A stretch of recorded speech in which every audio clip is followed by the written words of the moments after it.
Hey, what's up, everybody? I'm Nick Push. Thanks for tuning in. Well, I finally saw a movie that a lot of people have been talking about. Barbarian came out this past September, so I'm obviously a couple months late. But this movie has created a lot of buzz in the horror community. I've seen so many good reviews on it, so many crazy things that I've heard. Finally was able to see it, and I wanted to get my thoughts out there. Is it as good as people are saying? Well, let's discuss. If you like horror, hit that notification bell, smash that like button, and push that subscribe button now.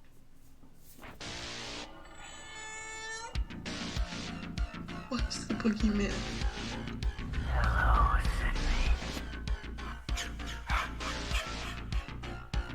Welcome to my nightmare. We want the man who did this. Welcome to Nick Push's Horror Channel.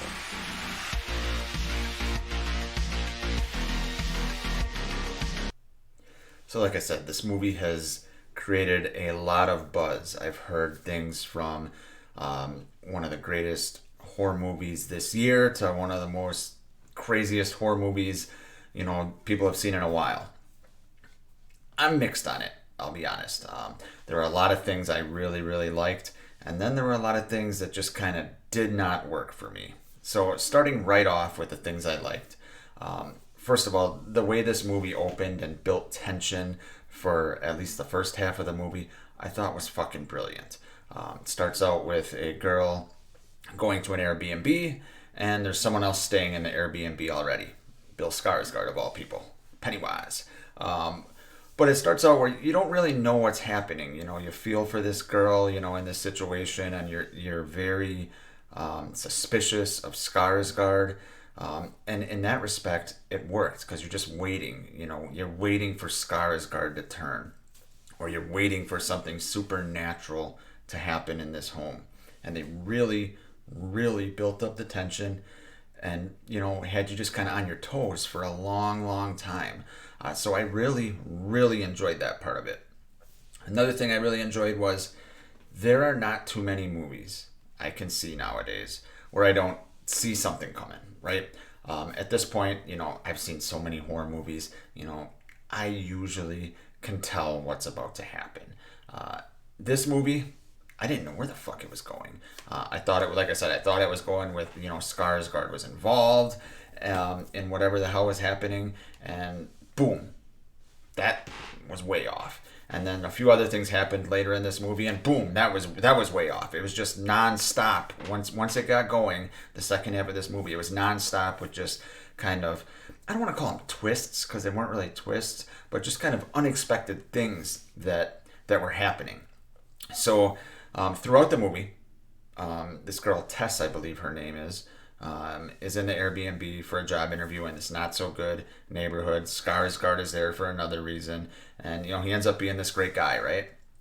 And then she gets locked in the basement, and she's waiting for Skarsgård to get back to the Airbnb, and she notices there's a kind of a trap door where she pulls a string and a door opens, and then she sees a room with a bed, dirty ass room, and a camcorder there. So clearly somebody has been, captured and, held captive there. So Skarsgård gets back, lets her out of the basement. She explains what's happening and then what's down there essentially. He goes to check it out and he doesn't come back. So I'm waiting for him to, kind of lure her down there and, use chloroform or some shit. And it doesn't, he doesn't come back. She goes down and gets him and realizes there's another door in there that leads to this kind of, I don't know if it's like an underground railroad passageway throughout the neighborhood or what. But then she finds Skarsgård and there's a Barbarian down there, some chick, naked fucking chick that is huge and gross and barbaric, obviously, and this person kills Skarsgård, and then I didn't see that coming. I thought that was cool. Right up until that point, I was into this movie. Thought it was great. I thought, okay, boom. Well, they weren't going where I thought they were going, right? Even though it set it up perfectly. to have that happen. I was genuinely pleasantly surprised that I was so shocked by what happened.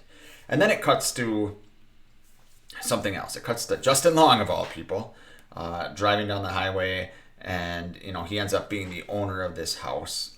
For some reason, they have some rape allegations in there, which didn't really work for me. Seemed pointless. But Justin Long has to go check out his property, and he ends up going down there, finding it. There is a funny bit where he's kind of measuring, the square footage of the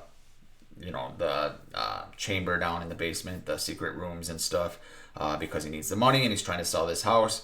But anyway, he ends up running into this Barbarian chick and gets trapped down there, and you find out Tess is still alive, and this Barbarian chick is watching this home movie from the 50s because she was abducted, and her mom, I should say, was abducted, and she had some kid. I don't know where the fuck they were going. Some guy in the 50s was kidnapping women, and raising them down there, or torturing them down there, whatever. But it kind of fell off the rails for me a little bit there. I thought they did such a good job, and the director did such a good job in the first half of this movie of kind of establishing tension and things like that. And then they just went for pure shock value. What the fuck? And as much as I said that I liked that aspect of it, being shocked, being surprised, it was just too much. And I would have rather just had the slow burn of tension. So, like I said, I've seen people say that this movie is the best horror movie of the year. I think it had the potential with the first half to be up there, but it just went for too much shock value and too much crazy shit, too much exposition of Justin Long and his rape allegations, and then the ending was dumb as fuck. They really dropped the ball in the ending of this. Justin Long, you think he's learned his lesson and he's going to sacrifice himself, or give his life to save Tess, and he ends up throwing Tess off some water tower where the Barbarian chick dives and catches her, but they both survive somehow, and then Justin Long gets killed by the Barbarian, and then she has to kill the Barbarian. It was just weird. It was frustrating for me because, like I said, the first half of this movie I thought was fucking borderline brilliant, the way they were setting everything up. And like I said, I really enjoy a movie where I don't see it coming. I don't. But then it was just like they were going for shock value, and it seemed like they were trying to... It wasn't social commentary, but they were just sending a message about something. And I can't put my finger on what. I need to digest it a little bit. But it just seemed a little heavy-handed towards the end on, that they were just going for shock value and all sorts of things like that, when they should have been trying to create some suspense. So I thought it was all right. I would recommend watching it. But for me, I would have much rather had the movie I thought I was going to get in the first half than all the twists and turns and weird shit we got in the second half. I realize I'm in the vast minority here. I like that it worked. I'm happy it worked for other people. But for me, give me that first half of the movie all day long. The second half of the movie, as much as it was weird and crazy and like a little bit of a roller coaster, give me the tension. So that's my thoughts. If you guys have seen this, let me know your thoughts down below. I know I'm going to be in the minority here. I'm already anticipating, the thumbs down button. But let's have a discussion. Tell me why it worked for you. All kinds of things like that. I love hearing your guys' thoughts. I will see you next time.